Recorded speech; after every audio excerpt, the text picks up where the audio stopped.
All right, welcome to the last of the video previews for The Giver. You are almost done, just as you can see Jonas standing here in the snow is almost done too.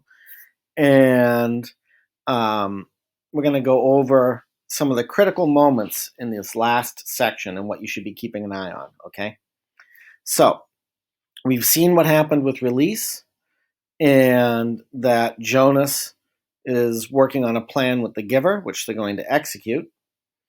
And in chapter 21, he's going to break from that plan, all right? The question is why? And your answer to that question connects back to the most important thing that he needs. Something that's more important than connecting with the Giver, than trying to maintain anything in society, all right? Because something here is going to make him break even from the Giver's plan. And that tells you what is the most valuable thing for a human, all right? And that's what this society has been destroying. So in chapter 21, he is going to be willing to give up everything, break whatever rules are left, break the plan in order to obtain this one thing, right? That's going to lead to him fleeing the community in chapter 22. If you're a careful reader, you might notice a few issues with him being able to do this.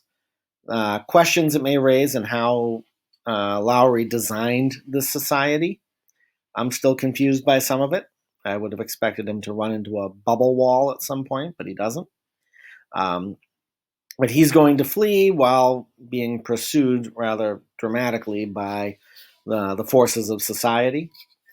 And that will bring him to this final stage here, chapter 23, his final destination, as it were. So, read the last scene carefully. He ends up, as you see here, on top of a snowy hill. But the ending was intentionally left open to interpretation. Keep in mind the goal. The Giver said his goal was to get elsewhere.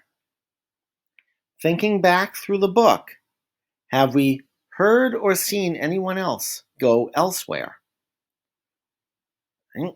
And as you think about those who went elsewhere and what the goal was for him, right? Why getting there was so important and what it would do to the community.